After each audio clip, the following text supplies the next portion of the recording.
मी म्हणलं ठीक आहे. असं करत करत प्रियांका 10 युनिव्हर्सिटीजना मी अप्लाय केलेलं आणि 10च्या 10 युनिव्हर्सिटीजकडनं मला रिजेक्ट.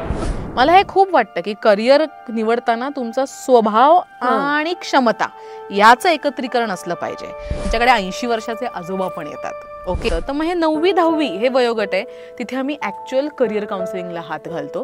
त्याच्या आधी सगळं हे प्री एज्युकेशनल ह्याच्यामध्ये काम करतो आणि मग 9वी 10वी 11वी 12वी हे जे 4 फेजेस आहेत, त्या 4 फेजेसमध्ये करिअर काउन्सिलिंग हे करणं गरजेचंच आहे हल्ली, असं मला वाटतंय. तेव्हाच तेव्हा खूप कन्फ्युजन इतकं आजूबाजूला आहे. बरोबर आहे, ती म्हणजे तुम्ही अतिशय योग्य वेळ आहे. सो तुम्हाला हेच करायचंय पण काहीतरी वेगळा तडका टाकून करायचंय. स्त्रियांची प्रेग्नन्सी आणि करिअरचं प्लॅनिंग कसं करावं?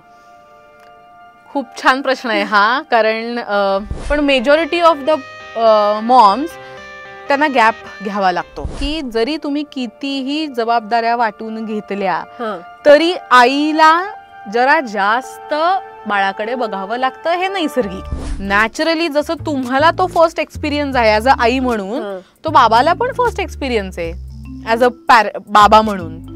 तर मग तिथे तुमच्या दोघांची टीम कशी आहे की समजा तान्हा आहे आणि त्या तान्ह्याला मी लागणार आहे. So definitely I am not going to take that. It is again my opinion. I am not saying की प्रत्येकाने असं करावं. If you ask me, I will give the priority to the kid at that time because of the age of that particular age factor महत्वाचा आहे. Guilt feeling कधी येतं जेव्हा आपण हे प्रायोरिटायझेशन नीट नाही करत. To become successful in your life तुम्हाला स्मार्ट प्लॅनिंगच खूप गरजेचं आहे.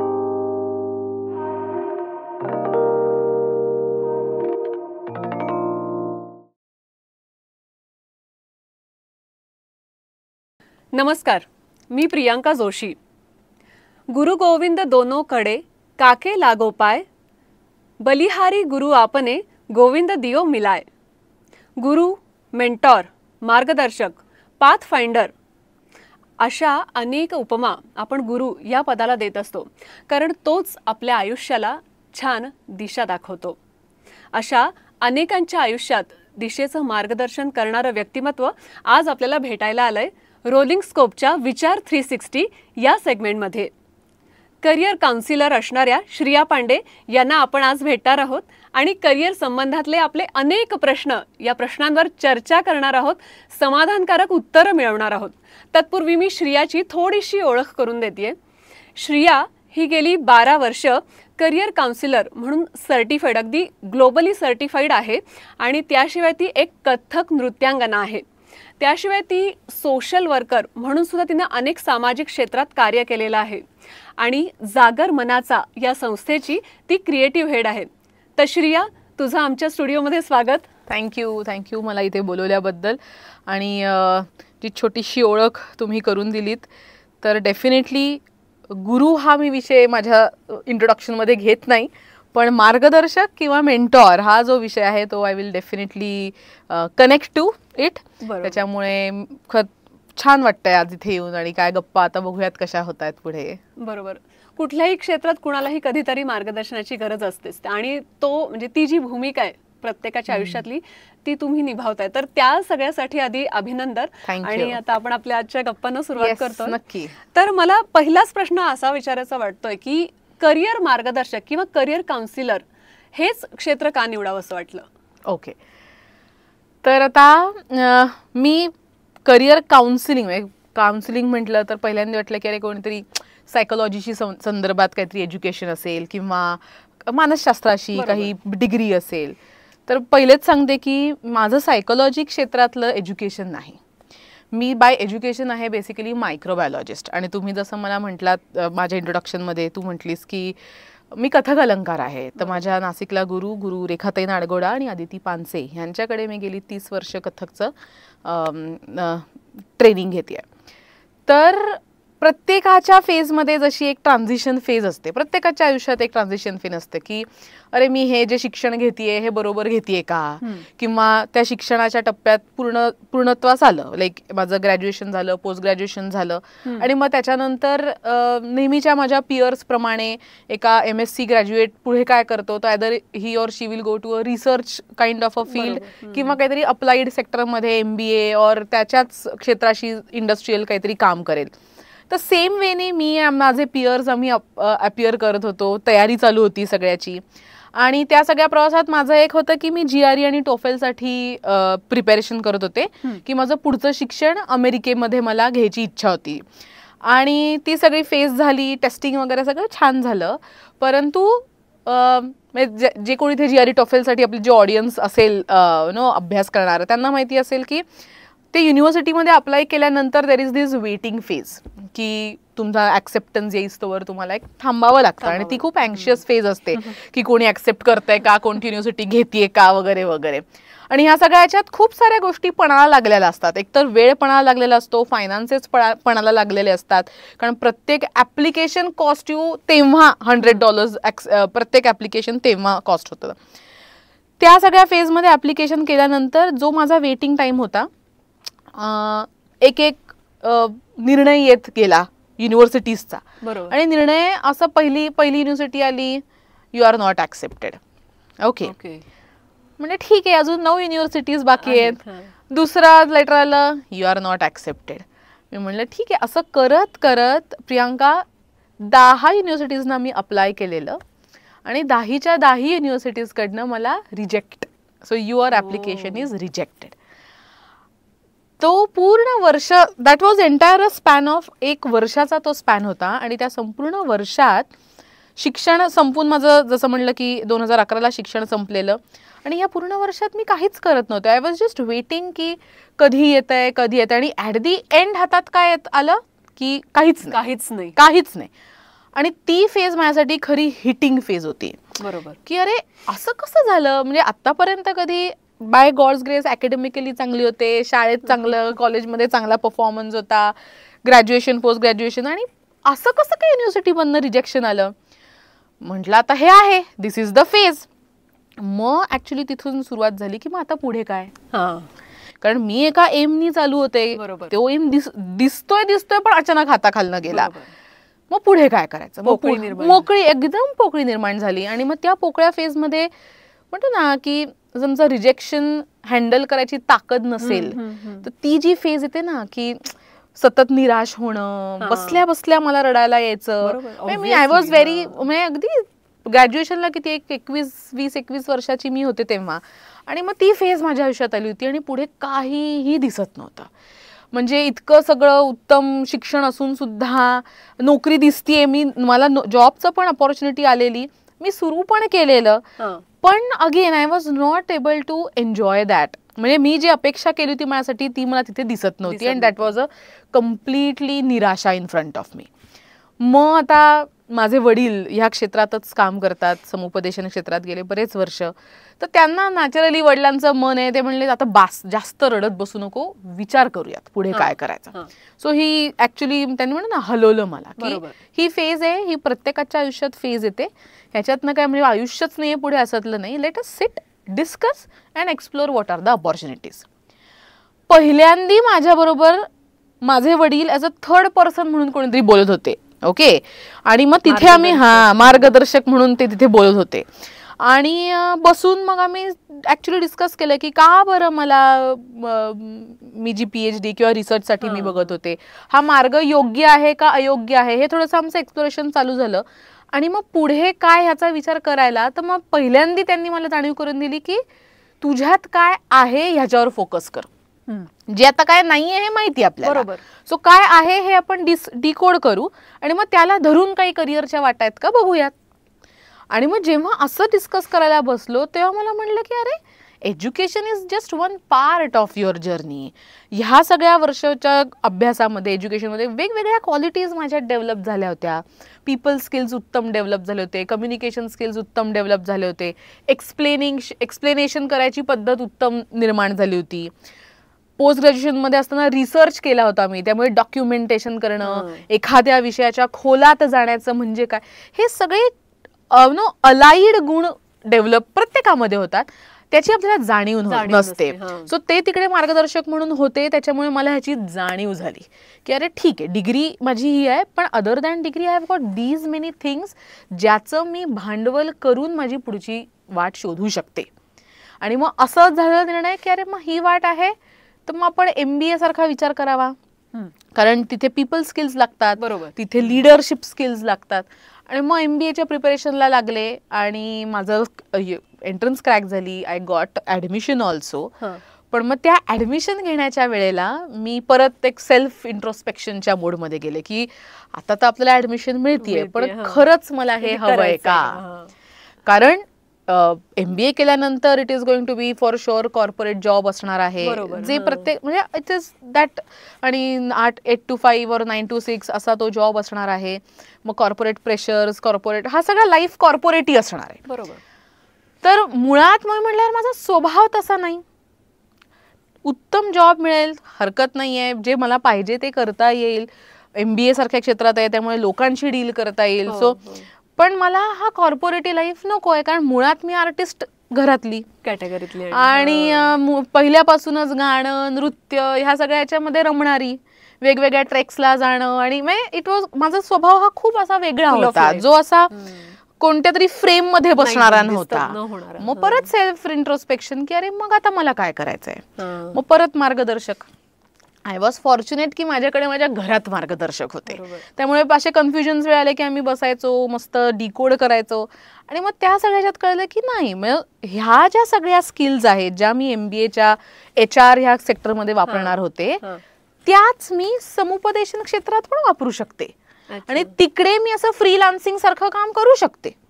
आणि जिथे मला by God's grace again platform ready होता, बिकॉज जागरमनाचा ही ऑलरेडी संस्था सुरू झालेली, की मला ना तुमच्यासारखं काहीतरी करायला लागलं, कारण तुम्ही सुद्धा लोकांशी डील करताय, आणि येताना तुमच्या ऑफिसमध्ये जो व्यक्ती येतोय तो असा एकदम कन्फ्युज झोनमध्ये, निराश, आणि जाताना खूप प्रसन्न होऊन जातोय. सो जे काही काम इथे चालू आहे ते काम असं काहीतरी समाधान देणार आहे तू ॲज अ रिसोर्स पर्सन म्हणून, तर मला हे असं काहीतरी करायला आवडेल. आणि दॅट वॉज असं काहीतरी ओनली. तर बाबा म्हणले बघ बाई, आता मी माझ्या पद्धतीने काम करतोय, माझा पेस ठरलेला आहे, if you want to join me in here, तुला तुझं स्वप्न दिसलं पाहिजे, आणि तुझं स्वप्न जर तुला ह्याच्यात दिसत असेल तरच तू ह्या क्षेत्रात ये. खरं मार्गदर्शक म्हणजे करेक्ट. नाही तर मी क्रिस्टल क्लिअर की तुला जर वाटतंय ठीक आहे, कम्युनिकेशन उत्तम आहे, लोकांना समजून सांगण्याची वृत्ती आहे, पण ह्याच्यात वेगळाच अभ्यास करावा लागतोय ज्याचा तुझा काहीच संबंध नाही इतक्या वर्षांचा.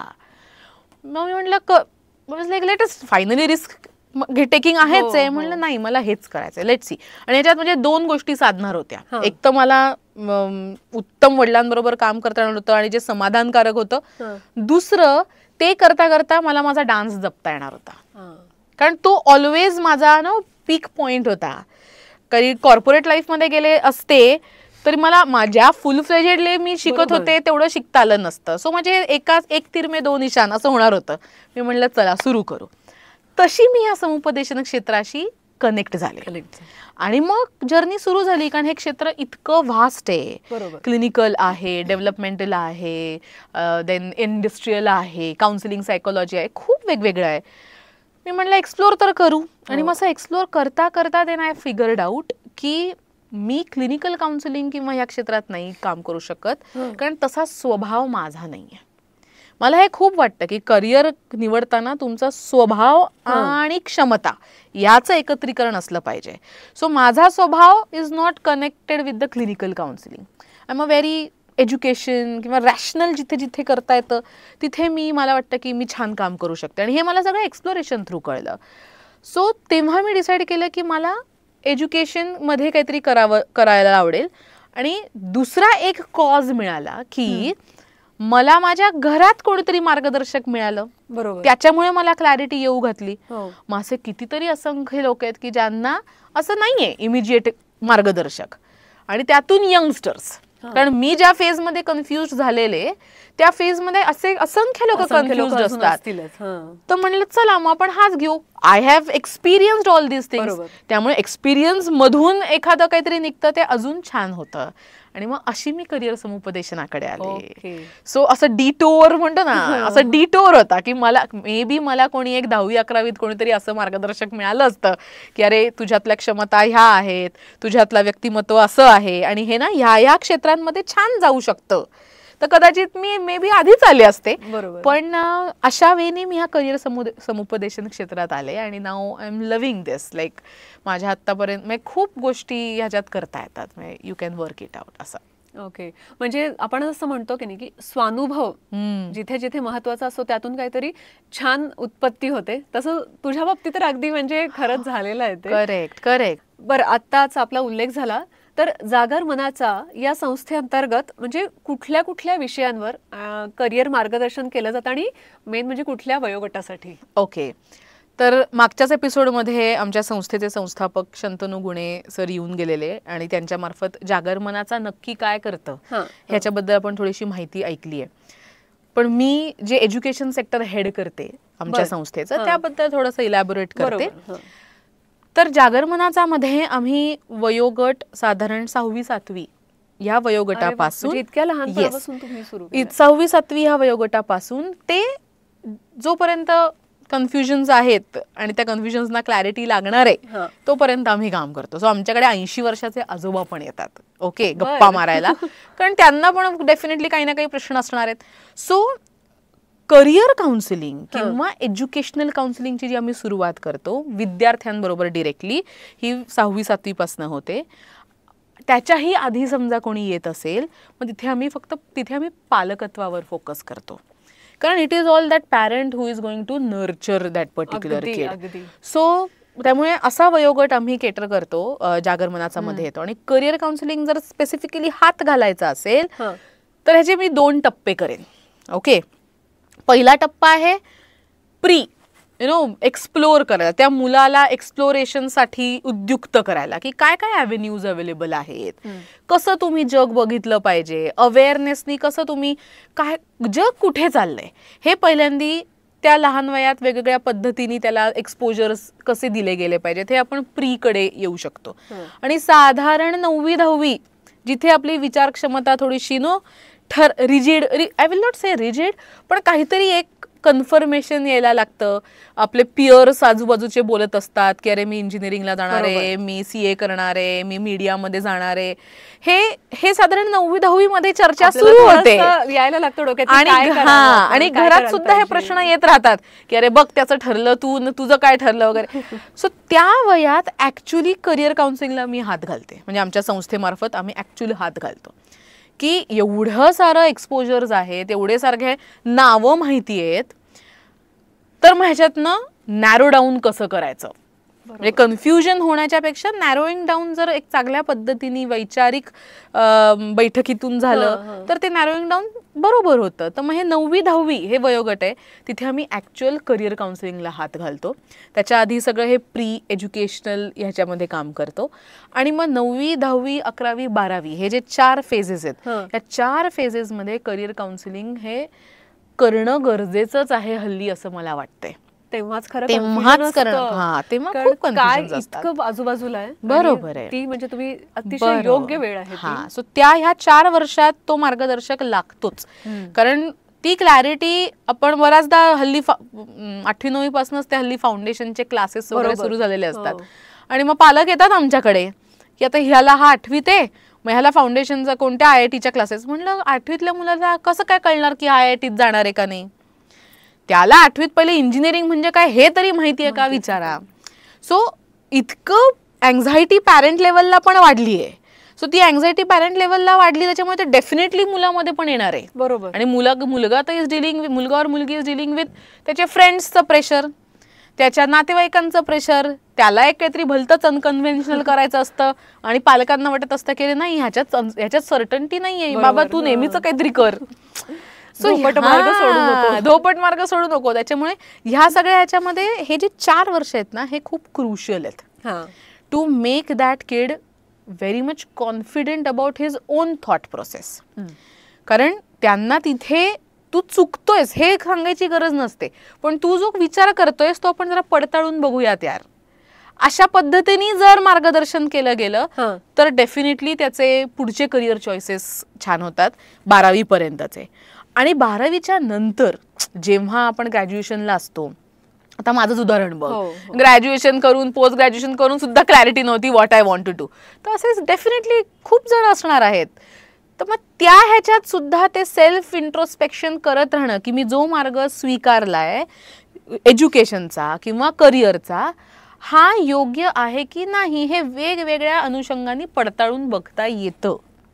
मग ते पडताळण्यासाठी मग आपण साधारण ग्रॅज्युएशन टू पोस्ट ग्रॅज्युएशन हा जो वयोगट आहे तिथे पण काम करतो. ओके, म्हणजे करिअर काउन्सिलिंग हा तिथे पण उपयोगी असतं. आणखीन एक पुढे जाऊन म्हणायचं म्हटलं की ज्यांचं छान जॉब्स चालू आहे, they are at certain level, आणि मग स्टॅग्नन्सी आली की माझं छान चालू आहे यार व्यवस्थित, पण यार नो डायनॅमिझम, मला बोर होतंय आता, I want something different, I want मला काहीतरी वेगळं पाहिजे, मला हे नाही करायचंय किंवा हेच करायचंय पण काहीतरी वेगळा तडका टाकून करायचंय. तिथे सुद्धा करिअर काउन्सिलरची गरज असते. Okay, great. ओके, आणि ह्याच्याहून पुढे जर झालं रिटायरमेंट आहे, सगळं उत्तम माझं कार्य झालेलं आहे, नोकरी झालेली आहे, पोरं बाळ निवांत आपापल्या ह्याच्यात छान काम करतायत, मी पुढे काय करू. ओके, सो अशा वेगवेगळ्या टप्प्यावर करिअर काउन्सिलर्सची गरज लागते.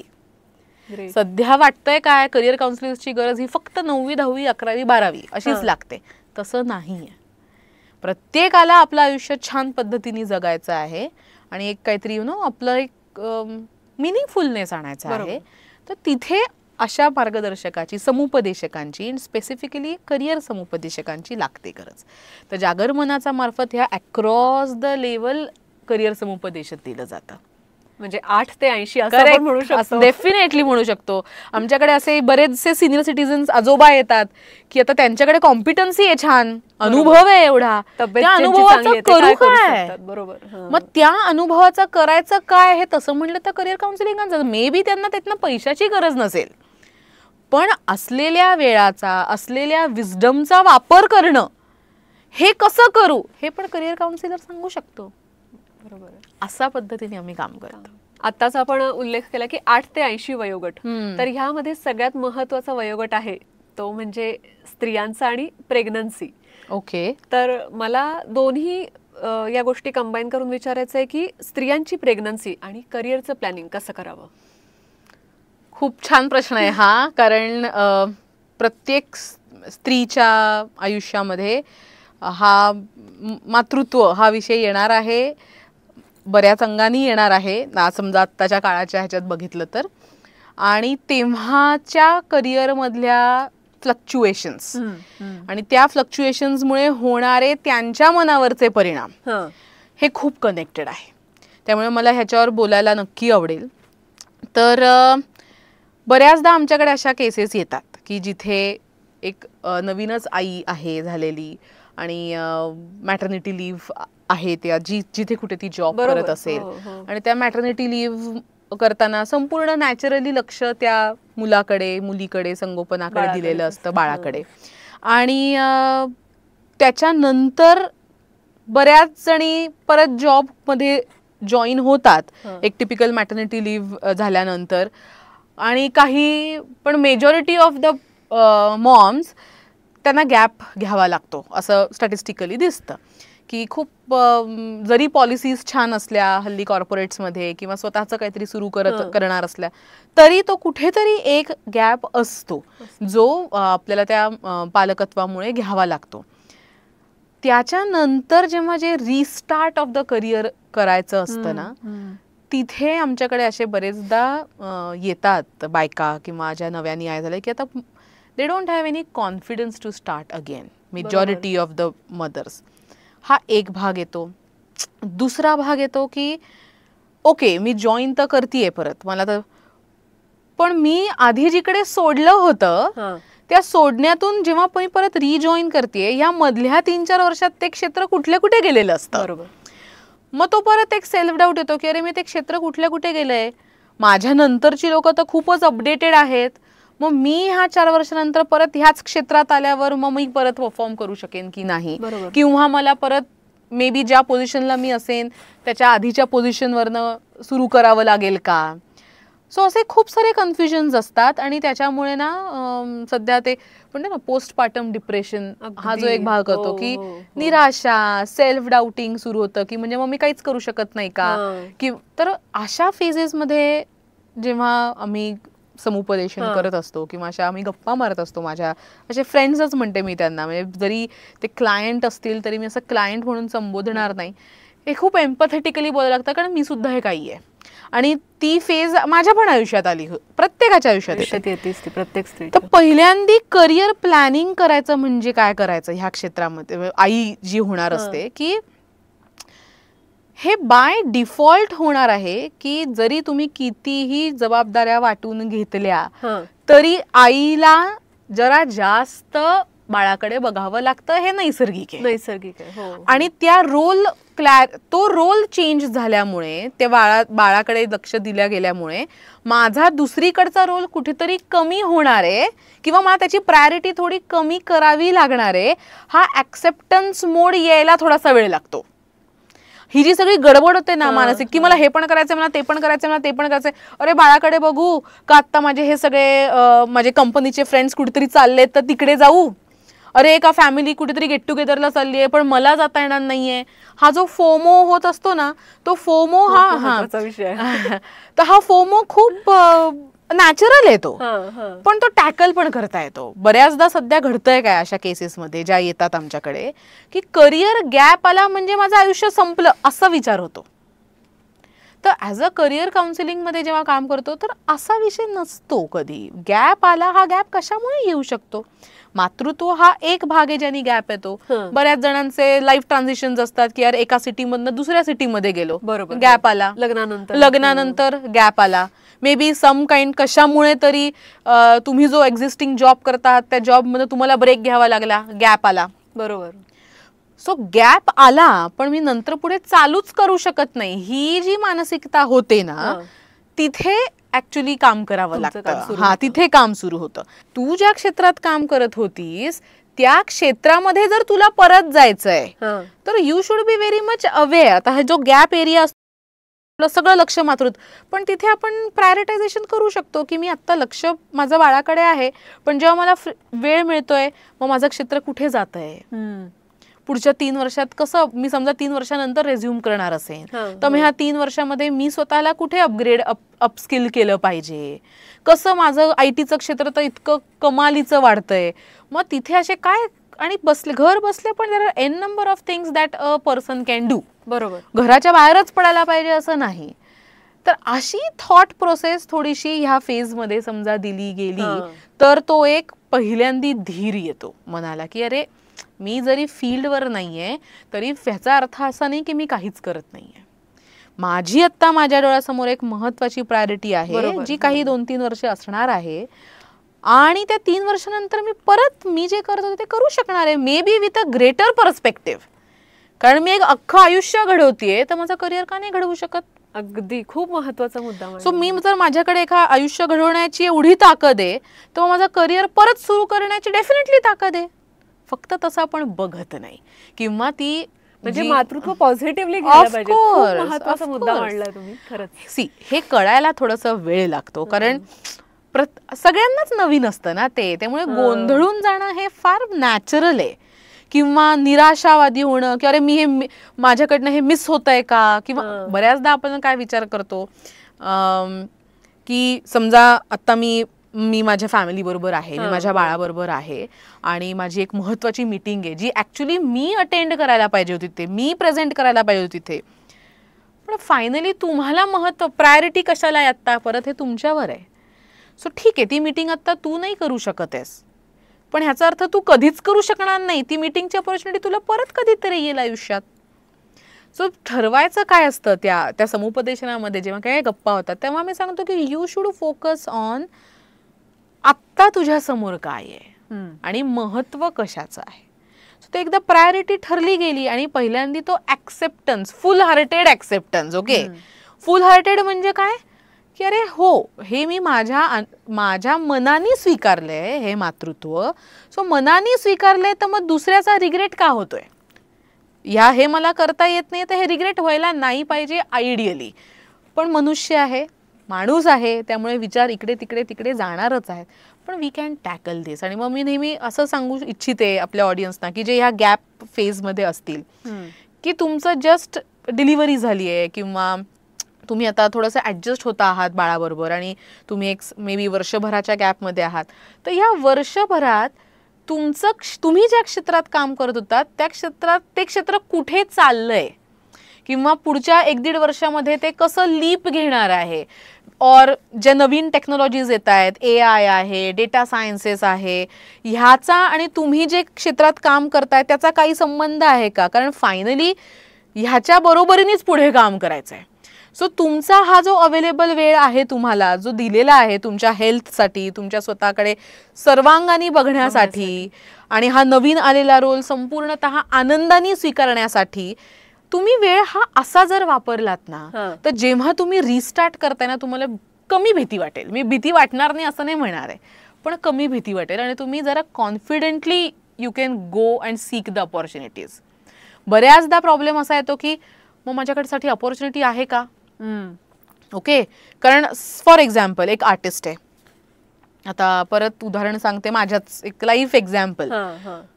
प्रेग्नन्सी नंतर डान्सचे परफॉर्मन्स करणं कमी झालं होतं, माझ्या गुरूंकडे प्रॅक्टिस करणं कमी झालं होतं, बिकॉज शक्यच नव्हतं, प्रॅक्टिसेस मॅच होत नव्हत्या, फिजिकली तेवढी स्ट्रेंथ नव्हती.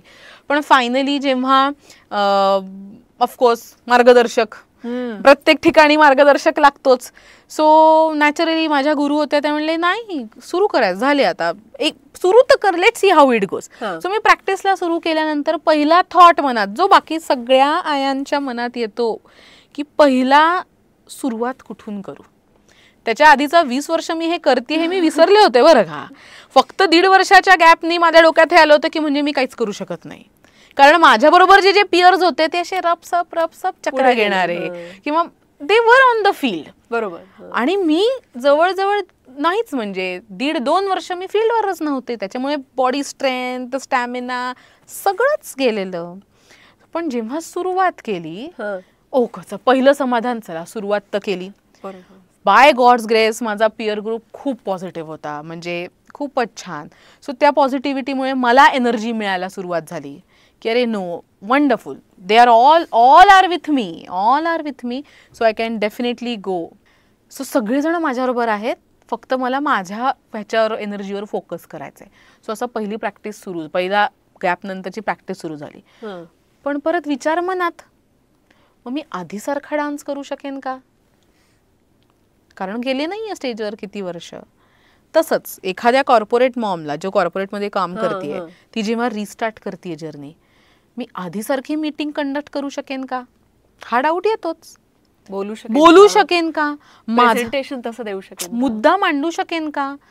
माझ्या मुद्द्याला समोरचा मान्य करेल का? हे सगळे विषय प्रत्येकाच्या मनात येतात, कारण that is again a restart. म्हणतात ना, motherhood is a rebirth of any woman. तसंच आहे. पण मग ते मनात थॉट यायला सुरुवात होतात. मग त्या मनात जेव्हा थॉट यायला लागतात की मी हे परत करू शकेन का, तर मला हे सांगायचं असतं की 1.5 वर्षाचा गॅप किंवा 2 वर्षाचा गॅप हा तुमच्या आधीच्या 20 वर्षाचा एक्सपिरियन्स पुसू नाही शकत. तुम्हाला परत जी उडी मारायची ही या 20 वर्षात तुम्ही जे सक्सेस स्टोरीज घेतल्या आहेत, you should visit on that success stories and get the courage from that and enter in to the field. मन काय करतं, मी 1.5 वर्षात काय नाही केलं ह्याच्यावरच फोकस करतं आणि मग त्याच्यातनं भीती निर्माण होते आणि मग त्या भीतीतनं पुढे जर गेलो तर मग नक्कीच माती खातो आपण. सो जेव्हा आपण गॅपनी, कोणत्या पण ह्याच्या गॅपनी जर सुरू करतोय आणि ती भीती जी असते ती मात अशी करू शकतो की मागच्या मी जे परफॉर्म केलेलं आहे बिफोर गॅप, त्यातनं माझ्यात काय काय डेव्हलप झालंय आणि मग त्यातनं मी काय अचीव्ह केलंय. अरे तेव्हा अचीव्ह केलं तर मी आता पण करू शकते. मे बी वेळ थोडा जास्त लागेल, ही एक मानसिकता जर आपण धरली तर त्या मानसिकतेमधून कोणती पण भीती आपण कॉन्कर करू शकतो आणि we can restart our career. म्हणजे मग हा प्रत्येकासाठी वेगवेगळा वेळ असू शकतो. प्रत्येकाचा वेगळा वेळ असू शकतो. म्हणजे असं आपण लेबल नाही लावू शकत की समजा आता एखादी व्यक्ती आहे की जी प्रेग्नन्सी नंतर पुन्हा करिअरमध्ये येण्याचा तिचा मानस आहे, पण तिचा तो वेळ वेगळा असेल आणि दुसरीचा वेगळा असेल. ऑफकोर्स. म्हणजे हे आपण पॅरामीटर्स खूप आहेत. हा, म्हणजे डिसाईड नाही करू शकत एवढाच वेळ प्रत्येकीनं ब्रेकसाठी घ्यायचा अजिबात आणि नाही. मग जॉईन व्हायचं. कारण करिअर रिस्टार्ट करण्यामागे खूप पॅरामीटर्स आहेत. पहिलं पॅरामीटर की आता नवीन आहे बाळ, ते छोटं, मी जेव्हा जातीये बाहेर कामाला तर घरात कोण आहे त्या बाळासाठी. हल्ली बऱ्याचशा सोयी आहेत की नॅनी, कोणी नॅनी असतं, फुल टाइम नॅनी. पाळणा घरासारखा सुंदर एक उपक्रम आहे. बऱ्याच घरांमध्ये हल्ली आजी आजोबा नसतात तर मग ते सगळे पाळणा घर किंवा डे केअर सारखा system. So it all depends की हे तुमचे जे पॅरामीटर्स आहेत जे तुमच्या मुलाच्या संगोपनाच्या दृष्टीने तुम्हाला किती अवेलेबल आहेत आणि अफोर्डेबल आहेत. हा एक पॅरामीटर महत्वाचा आहे रिस्टार्ट करिअर करताना. दुसरा पॅरामीटर की नॅचरली जसं तुम्हाला तो फर्स्ट एक्सपिरियन्स आहे ऍज अ आई म्हणून, तो बाबाला पण फर्स्ट एक्सपिरियन्स आहे ऍज अ बाबा म्हणून. तर मग तिथे तुमच्या दोघांची टीम कशी आहे की यार मला करिअर पुढे सुरू करायचं आहे, माझा हा कदाचित वेळ आता ऑक्युपाय होईल, तेव्हा तुझं कसं प्रायोरिटायझेशन असणार आहे.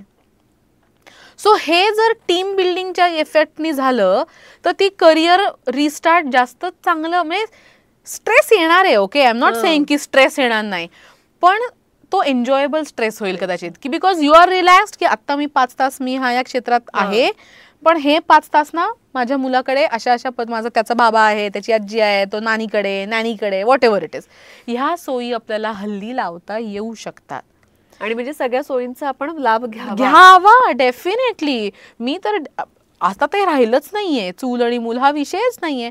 मुलींना आपला व्हॉइस आहे, मुलींना त्यांचं कर्तृत्व गाजवायचंय. त्यांची प्रत्येक आई वडील आपल्या मुलीला तिचं आयडेंटिटी कशी क्रिएट करावी ह्याच्यासाठी ग्रुप करतात. बरोबर. प्रत्येक पालकाचा आयडेंटिटी क्रिएशनचा व्ह्यू वेगळा. कोणाला वाटत असेल की नाही यार 9 to 5 जॉब इज गुड, कोणाला वाटत असेल नाही तिने असं अनन्यसाधारण काम करावं की तिने काहीतरी तिचा ठसा उमटावा. प्रत्येकाच्या आयडेंटिटी क्रिएशनचे विषय वेगळे असतात. सो ते जरा त्याच्याला स्मरून you can do all these facilities तुम्ही कसं करू शकता. काही जणांना ह्या सगळ्या एक्सटर्नल फॅकल्टी अफोर्ड होत नाहीत, इट इज नॉट पॉसिबल, आणि घरून पण तसा सपोर्ट होत नाही. मग अशा आयांनी काय करावं, अशा लोकांनी काय करावं. तर मी नेहमी म्हणतो की माझे जे मार्गदर्शक आहेत, परत माझे वडील, कारण he has been always there for me, ते मला नेहमी म्हणतात की जर तुम्हाला खरंच तुमचं उत्तम काम करायचं असेल तर एक सूत्र धरून चालायचं. Situation around you is syllabus for you. Great. समजा हे सूत्र धरून चाललात तुम्ही तर तुम्ही लर्निंग फेज मध्येच येता ना. हो बरोबर. आणि आपल्या मिळतात. I know it is going to be little bit की प्रत्येक वेळेला मीच का नाही, पण finally truth is this only की तुम्हालाच तुमचा मार्ग काढायचा आहे. So if you consider this सूत्र तर आयुष्य सोपं होऊन जाईल. आणि मला तर हे प्रत्येक माझ्या मैत्रिणीला सांगावंसं वाटतं की जे आता बऱ्याचशा माझ्या मैत्रिणींचे सेकंड चाइल्ड फेज आहे, काहींचा आता फर्स्ट चाइल्ड फेज आहे, आणि ते are struggling with all these things की हे आमच्याच बरोबर का. तर मी नेहमी म्हणते हे तुमच्या बरोबर नाही, हे सगळ्यांबरोबर असतं. How you deal with that situation हे तुमच्यावर अवलंबून आहे. सो करिअर गॅप ही असणारच आहे. कोणाच्या लाईफमध्ये मे बी 1 महिना असेल, कोणाच्या लाईफमध्ये 6 महिने असेल, कोणाच्या लाईफमध्ये 6 वर्ष असेल. It all depends on the situations around you. पण त्याच्यावर तुम्ही अशा पद्धतीने डेफिनेटली मात करू शकता असं मला वाटतं. आणि मग त्या फक्त गडबड होते काय की आपण मग रिलॅक्स होऊन जातो की 3 वर्ष गॅप आहे ना, काय लोड नाही. तर रिलॅक्स नाही बसायचंय, बिकॉज तुम्हाला पुढे जायचं जर इच्छा असेल तर या 3 वर्षात स्वतःचं अपग्रेडेशन करणं गरजेचं आहे, महत्वाचं आहे. आणि आणखीन एक केसमध्ये आम्हाला येतं की माझं तर एज्युकेशन BA इंग्लिश आहे फॉर एक्झाम्पल, और MA इंग्लिश आहे फॉर एक्झाम्पल, पण आता मला ह्या क्षेत्रात अपॉर्च्युनिटीज नाही मिळत आहेत, मग मी काहीच करू शकत नाही का.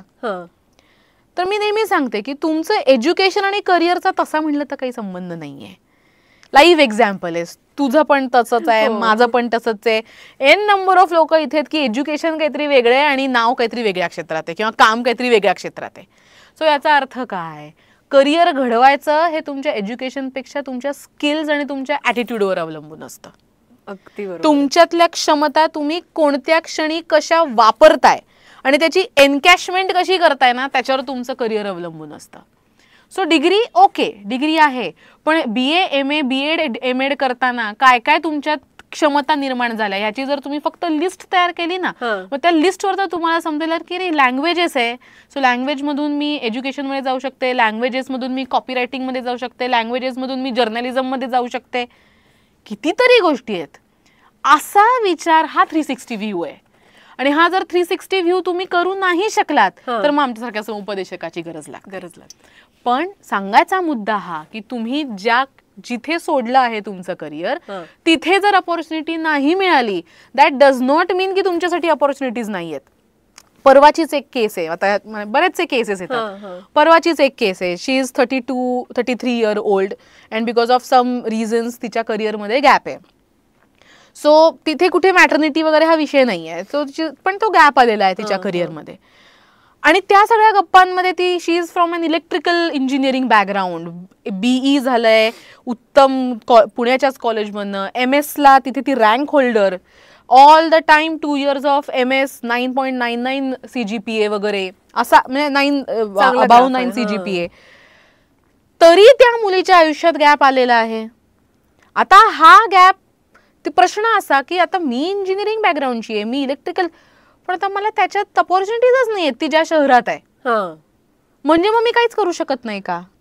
तर असं नाहीये. मग तिथे आपण शांतपणे बसून की एवढं सगळं शिक्षण घेताना पहिल्यांदा तू हे शिक्षण का घेत होतीस ह्याची क्लॅरिटी असणं गरजेचं होतं आहे. म्हणजे तसंच ह्या क्लॅरिटी जेव्हा यायला लागली की मग कोणत्या स्किल्स निर्माण झाल्या, मग at the end as a person म्हणून what you want to be ह्याचं जर क्लॅरिटी यायला लागली तर आपण हे मधले जॉईन द डॉट्स करू शकतो. सो अशा इंटरॅक्शन्समधनं कळायला लागलं की इंजिनिअरिंग MS ही तिने फॅमिली प्रेशर किंवा फॅमिलीच्या, कारण घरात दुसरं कोणीच नव्हतं, त्यामुळे तिला वाटलं की हाच राजमार्ग आहे, त्यामुळे ती इथून गेली. आणि मग झाल्यानंतर असं कळलं की अरे she is an artist by soul. नंतर ह्या गॅप उलगडतात. सो परत करिअर कशासाठी, तर डेफिनेटली फायनान्शियल इंडिपेंडन्सीसाठी करायचंच आहे आपल्याला. पण फायनान्शियल इंडिपेंडन्सीमध्ये करताना मन खात असेल की अरे मी फक्त पैशासाठी करते, मी फक्त, तर मग ते करिअरमध्ये कसं काय छान काम होईल. सो मग ह्या सगळ्या इंटरॅक्शन्समधून समजलं की तू जरी इंजिनिअरिंगची बॅकग्राऊंड मधली असलीस तरी इंजिनिअरिंग करताना तुझी क्रिएटिव्ह थिंकिंग खूप वाढली आहे. ती उत्तम ड्रॉइंग आणि ह्याच्यातली लहानपणापासून होती, पण त्याचा आणि इंजिनिअरिंगचा काय संबंध हे तिला बांधता आला नव्हता, पण हा बांधता येऊ शकतो. मग आता IT मध्ये इफ राईट नाव she is working with IT, but again wrong selection. Web डेव्हलपमेंटमध्ये, वेब डेव्हलपमेंटचा आणि क्रिएटिव्ह कोडिंग पेक्षा तिला म्हटलं then you can focus on web design because you are an creative person. So तुमचं शिक्षण एक आहे, पण त्या शिक्षणातून 100 वेगळ्या क्वालिटीज तुमच्यात निर्माण होत आहेत. ह्याच्याकडे आपण कधी थर्ड पर्सन म्हणून बघत नाही. अजूनही हीच थॉट प्रोसेस आहे की डिग्री आणि जॉब ह्याच्यात साम्य असलं पाहिजे. पण हे असं नाहीये. डायनॅमिक्स खूप बदललेत. हे डायनॅमिक्स जर आपण त्या गॅप फेजमध्ये समजून घेतले ना तर तुमचं करिअर रिस्टार्ट खूप छान होईल. पुढचं काम सोपं जाईल की काहीच गरज नाही. So this is how we usually, ज्या मॉम्स येतात गॅप इयर घेऊन प्रेग्नन्सीमध्ये, तर करिअर प्लॅनिंग अशा पद्धतीने करावं की मी काही जॉब साधारण 23-24 वर्षाच्या आपण जॉबला लागतो स्टँडर्ड टाइमलाईन प्रमाणे. Okay, I am just saying standard. आता टाइमलाईन्स बदलल्यात, पण स्टँडर्ड टाइमलाईन प्रमाणे 27-28 वर्षा लग्न होतं, मग त्या 30-31व्या वर्षी मूलबाळ होतं. सो आपल्याकडे जवळजवळ एक 8 वर्षाचा अनुभव असतो, 8 ते 10 वर्षाचा अनुभव असतो.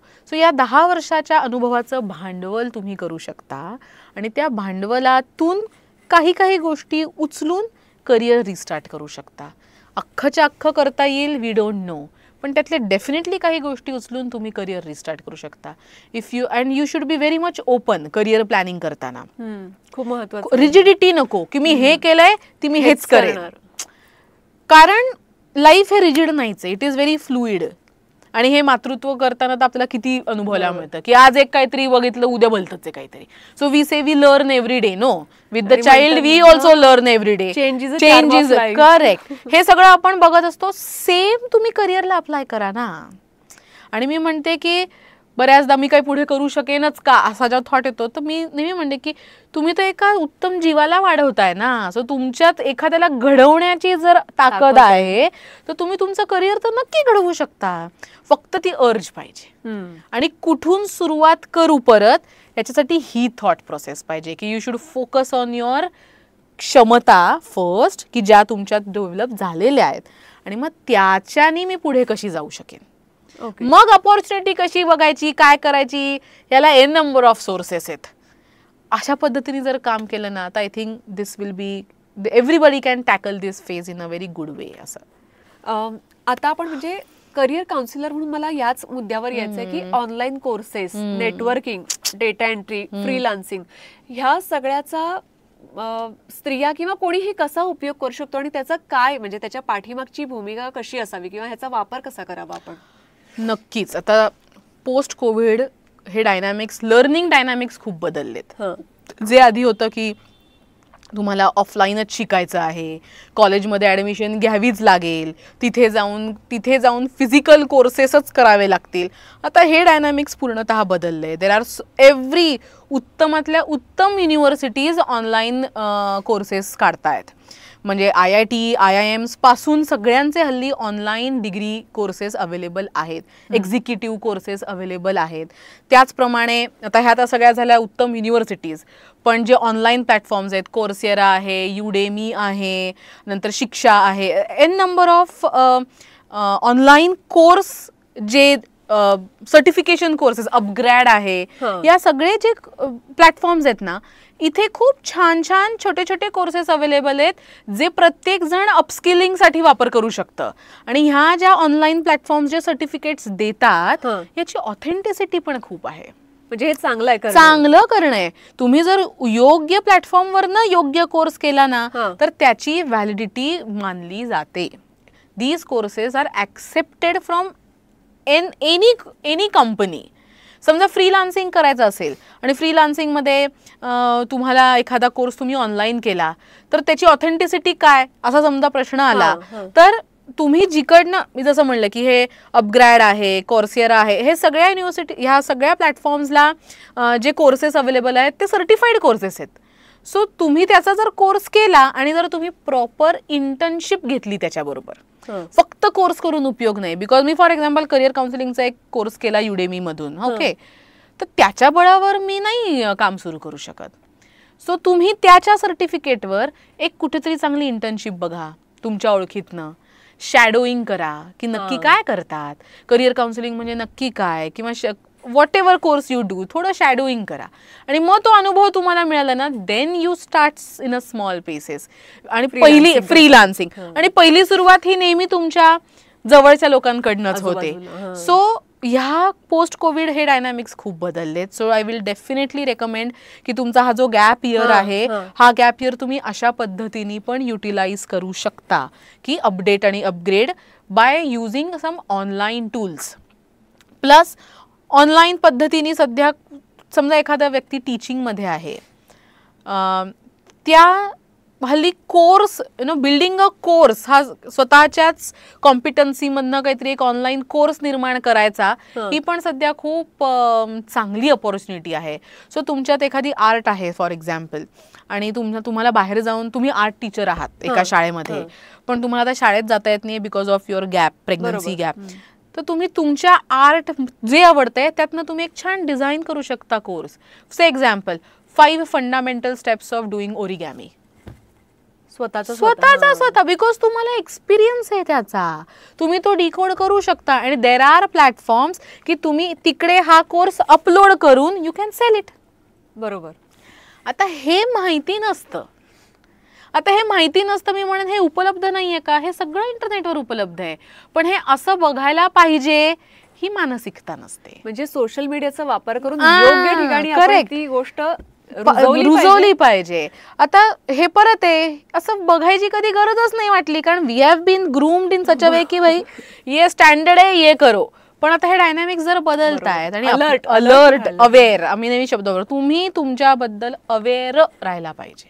मग ते तुमची पर्सनॅलिटी असेल, तुमचं करिअर असेल, तुमचा छंद असेल, तुमचं आयुष्य, you should be aware about whatever every activity you are doing. Then only you will be able to understand why you are doing that activity. कारण हे खूप महत्वाचं आहे. मी गॅप इयर घेतला, मान्य. का घेतला? Okay, reason clear. मी 3 वर्षांनी रिस्टार्ट करतेय, का रिस्टार्ट करतेय? Reason clear. ही जर क्लॅरिटी नसेल तर रिस्टार्ट करून पण काय उपयोग आहे? मग परत आपण त्याच सर्कलमध्ये फिरणार आहे. बरोबर. सो ऑनलाईन कोर्सेस तर डेफिनेटली ह्या काळामध्ये हे जे नेटवर्किंग प्लॅटफॉर्म्स आहेत की सध्या खूप मॉम ग्रुप्स असतात, मॉम प्रेन्युअर्सचे ग्रुप असतात की ज्यांना, जिथे तुम्ही नेटवर्किंगचा अर्थ काय माझ्या दृष्टीने की लाईक माइंडेड लोक, जे इन्स्पायर्ड लोक. Okay, there are other groups also हा हू ही करून भेटतात, पण I feel that is again my personal opinion की तुम्ही अशा सेक्टरमध्ये, अशा सर्कलमध्ये जायला पाहिजे जिकडनं तुम्हाला रोज काहीतरी शिकता येतं. बरोबर. सो नेटवर्किंग तुम्ही अशाच ग्रुप बरोबर करा जे बिकॉज तुमच्याकडे तो वेळ आहे की तिथे तुम्ही काहीतरी शिकताय. ती आपली इन्व्हेस्टमेंट असली पाहिजे की यार मी गेले, जनरल ब्रेकफास्ट करून आले, 4 मैत्रिणींची गप्पा मारल्या, आले परत. It doesn't teach you anything. And I always feel की every moment is there to teach you something. So networking सुद्धा करताना असा नेटवर्किंग ग्रुप शोधा की जिथे तुमचे रिलेशन्स पण आहेत, पण ते रिलेशन्स बिल्ड करताना तुम्ही शिकताय आणि पण एकमेकांच्या मदतीने काहीतरी शिकताय.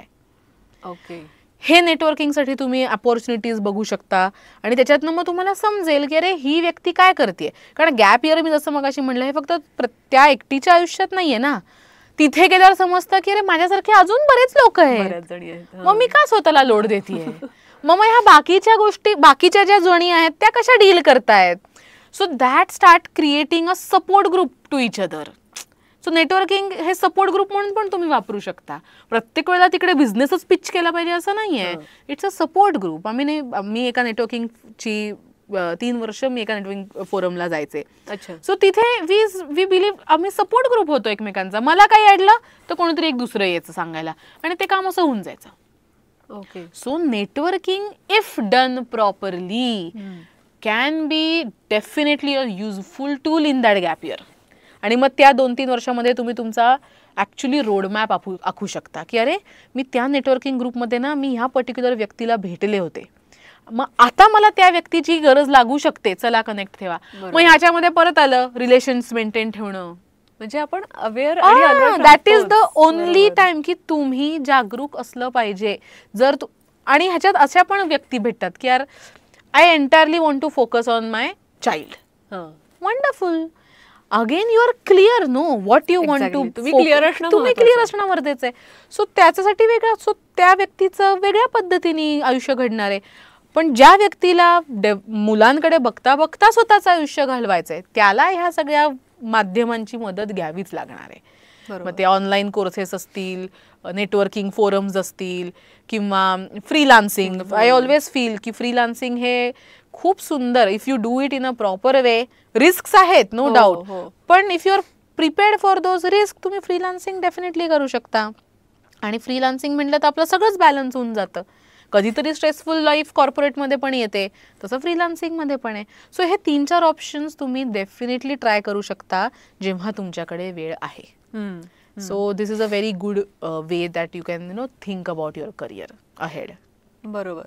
आणि म्हणजे ही जी सगळी आता आपण मातृत्वाबद्दलच बोलतोय, तर त्यात एक गिल्ट असतो एखाद्या आईला की ती करतीये करिअर, पण तरीही मनामध्ये गिल्ट आहे की मी घरी नाही नीट वेळ देऊ शकत आहे. तर असेही प्रश्न तुमच्याकडे येतात. आता ह्या सगळ्या माझ्याकडे येतात का? मलाच असे प्रश्न पडतात. प्रत्येकाला पडत असतील ते प्रश्न. सो हे ना, आता मी जसं म्हणलं, आपण मगाशी गप्पा मारताना म्हणलं की तुम्ही वाचन, म्हणजे बाहेरच्या किती जण तुम्ही वेगवेगळ्या विषयी ऐकता आहात, how people are dealing with their own lifes, हे असं आपण ऐकत असतो. तुमच्यासमोर तुमचे रोल मॉडेल्स असतात. तर बऱ्याचदा घडतं काय ना, आपण सगळं एकत्र करायचा माहित नाही आपल्याला का ती झाशीची राणी बनायचं असतं. Super woman you cannot be super woman. पहिल्यांदा हे ऍक्सेप्ट करावं लागेल. आता हे गिल्ट फील डील कसं करायचं, म्हणजे how I deal with it सगळ्यांसाठी महत्वाचं. सो गिल्ट फील पहिल्यांदा येऊ नये असं मला वाटतं. कारण त्या क्षणी आता 2 गोष्टी. आता इथे माझा मुलगा आहे, त्याचं गॅदरिंग आहे, आणि त्याच गॅदरिंगच्या वेळेला मला एक उत्तम काहीतरी संधी आहे समोर, आणि ती संधी मला घ्यायची आहे जी मला माझ्या करिअरच्या दृष्टीने महत्वाची आहे. बरोबर. आता मी निर्णय कसा घेणार? खूप महत्वाचा पहिला निर्णय त्याच्यावर माझ्याकडे असतो की माझा मुलगा किंवा मुलगी किती वर्षाचा आहे. It all depends on that. की समजा तान्हा आहे आणि त्या तान्ह्याला मी लागणार आहे. So definitely I am not going to take that. It is again my opinion. I am not saying की प्रत्येकाने असं करावं. If you ask me, I will give the priority to the kid at that time because of the age of that particular age factor महत्वाचा आहे.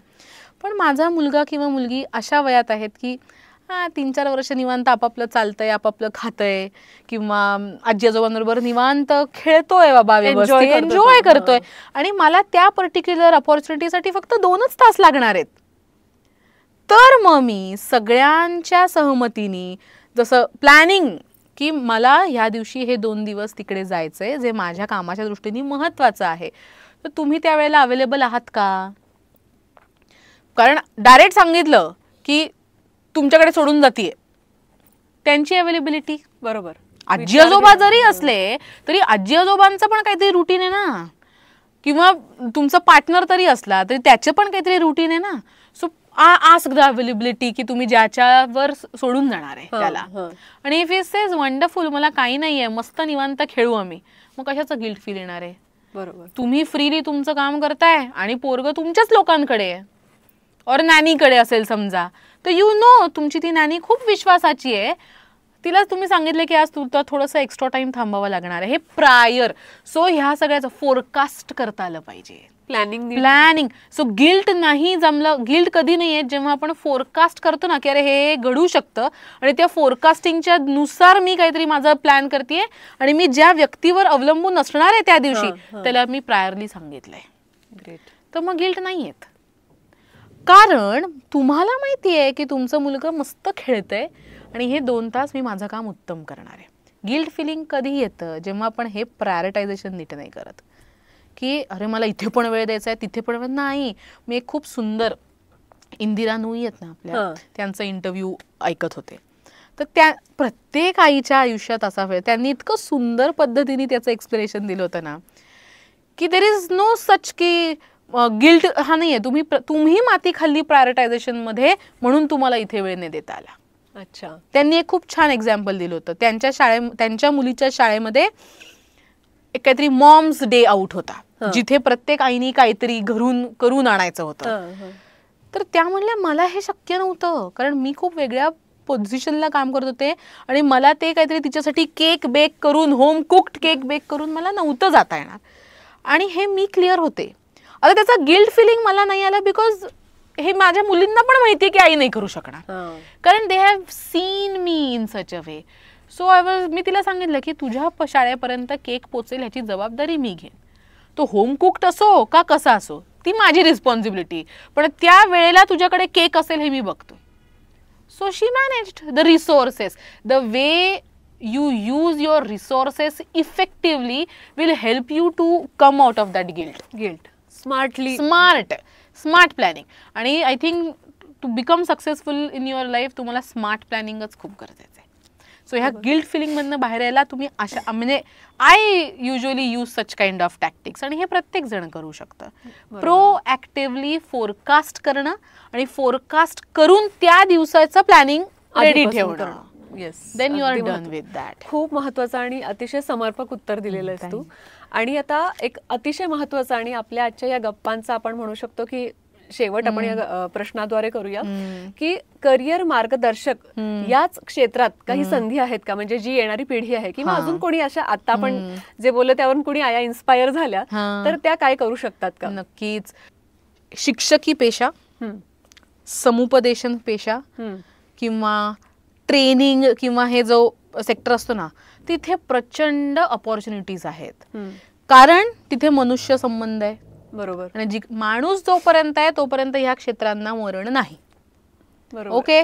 So तुमच्यात जर अशा qualities असतील की कोणाला तरी शिकवण्याची आवड आहे, और असं एक्सप्लेन करायचं, डिकोड करून काहीतरी सांगण्याला तुम्हाला आवडतं, और यू आर अ पर्सन की जिथे सगळेजण तुमचे फ्रेंड्स येतात आणि तुमच्याशी बोलतात, you are a good listener, तुम्ही एम्पथेटिकली समोरच्याबद्दल थोडासा विचार करू शकता, समोरच्याला थोडंसं चांगल्या प्रकारे कन्व्हिन्स करू शकता, असे जर गुण असतील ना तर डेफिनेटली ह्या क्षेत्रात तुम्ही येऊ शकता. कारण खूप गरज आहे. लहान मुलं गोंधळत लहान मुलं काय सगळीच माणसं गोंधळत चालली आहेत आणि त्या गोंधळण्याला एक कोणीतरी होल्ड करून की बास थांब जरा, late us sit and talk असं बोलणारे व्यक्तिमत्व कमी आहेत. जेन्युइनली बोलणारे. ओके. जसं म्हणलात की खूप कमर्शियलायझेशन आहे ह्या पण सेक्टरमध्ये, हल्ली प्रत्येक क्षेत्रात कमर्शियलायझेशन आहे, पण जो तुम्हाला ह्या समुपदेशन, शिक्षण या क्षेत्रात जर यायचं असेल तर तिकडे तुमच्या व्हॅल्यूज आणि इंटेन्शन्स खूप प्युअर पाहिजेत. रादर कोणत्या पण क्षेत्रात काम करायचे असतील तर तुमच्या व्हॅल्यूज इंटेन्शन्स जर प्युअर असतील तर तुम्ही उत्तम काम करू शकता कोणत्या पण क्षेत्रात. त्यामुळे करिअर समुपदेशन जर करायचं असेल तर नॅचरली त्याच्यात तुम्ही सायकोलॉजिस्टच असलं पाहिजे असं नाही. तुमचं तुम्ही ऑफकोर्स पण क्लिनिकल वगैरे साईडला जायचं असेल तर you should be a certified education झालं पाहिजे. पण करिअर काउन्सिलिंग आहे, तुम्ही कोणत्या पण क्षेत्रातनं जाऊन ह्या क्षेत्रात येऊ शकता. सो नॅचरली शिक्षकी पेशा आहे. ओके, BEd MAd हे विषय आहेत, पण जर तुम्हाला ती शिकवण्याची आवड आहे, तुम्ही कॉलेजमध्ये काय तुम्ही तुमच्या घरून सुरू करू शकता. एज्युकेटर होऊ शकता. तुम्ही प्रत्येक वेळेला प्रोफेसरच झालं पाहिजे नाही. तुम्ही small you always start with a small and then start expanding that. So ह्या क्षेत्रात अपॉर्च्युनिटीज आहेत. हल्ली प्रत्येक शाळेमध्ये करिअर काउन्सिलर लागतो. हल्ली प्रत्येक सॅलरीमध्ये क्लिनिकल सायकोलॉजिस्ट लागतो. हल्ली प्रत्येक कॉर्पोरेटमध्ये सुद्धा करिअर काउन्सिलर्स. कालच मला एक फोन होता, पुण्यातलेच आहेत ते स्वतः. ही इज इनटू ते ज्या काही कंपनीत काम करतात तिथे त्यांच्याकडे प्रत्येक 10 का 15 एम्प्लॉईज मागे एक करिअर काउन्सिलर अपॉइंटेड आहे. प्रत्येक 10 एम्प्लॉईज मागे एक करिअर काउन्सिलर. खूप अपॉर्च्युनिटी आहे, provided you tackle it in a good way. So तुम्ही या क्षेत्रात नक्की विचार करू शकता येण्याचा. आणि मॅटर्नल इन्स्टिंक्ट जो असा विषय आहे ना की मला नेहमी वाटतं की प्रत्येक आई ही उत्तम शिक्षक असते, त्यामुळे ती नॅचरली ह्या क्षेत्रात मध्ये आरामात मोल्ड होऊ शकते.